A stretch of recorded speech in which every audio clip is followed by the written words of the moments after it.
So I like these Santoprene material trainers from Cold Steel. Santoprene is a mixture of polypropylene and natural rubber. They're lightweight.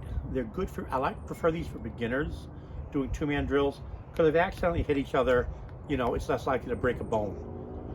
However, if you're going on a training dummy, you're doing bag work or tires on a training dummy, you know, these Santoprene ones are kind of light.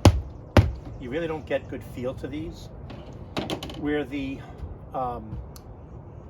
HDPE, I'm gonna have to think of a short name for that stuff. From the volt-based trainer, the volt-based trainer ones. They're a lot heavier. They feel more like the weight of an actual real blade, whatever blade they're emulating, in this case the Kukri. And you hit with those and you really get a lot better feel. And it emulates what I want you to think about as you're training with these. You know, Tertiary training is geared for self-defense against criminals. It's not training in war, where you have multiple good guys against multiple bad guys, and your job is to kill this guy, and then your partners protect you from the other guys. But it's you're one good guy against two or three bad guys, and your job is to disable him, and then get to bad guy number two. So, as I mentioned previously, my idea here, when I'm doing like the learning through comparisons course or other parts of beginner tertiary, quite honestly, the idea is to hit the guy just enough. In this case, I'm breaking the collarbone, and then I'm going to do a draw cut off that to escape the body, and then go after the next bad guy, or give this guy a cut as I go after the next bad guy. I don't want to spend a lot of time on these guys.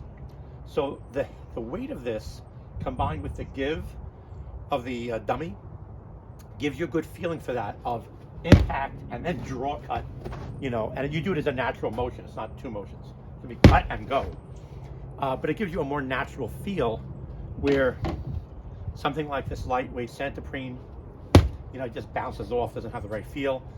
And if you're using aluminum, or even some of the pointier edged polypropylenes, you can get cuts in your training dummy. These things are expensive. If you're doing the same thing on a vinyl covered heavy bag, you can cut the heavy bag. You know, the force is more concentrated. I like the blunt edges on a lot of these tools, especially something as broad as this, because on the volt-based trainer, because you're not likely to damage your training partner's, his trainer. I remember using a short sword version at last year's summer camp against the rattan of the other guys, and you know, this was an advanced class, so everyone was you know, moving under good control, but I wasn't really breaking the other guy's rattan.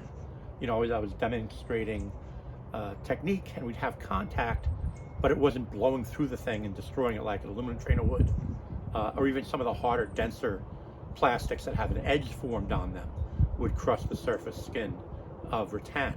So not only do these, you know, protect you from getting cut, but it protects you from destroying your training partner's trainer, no matter what that is.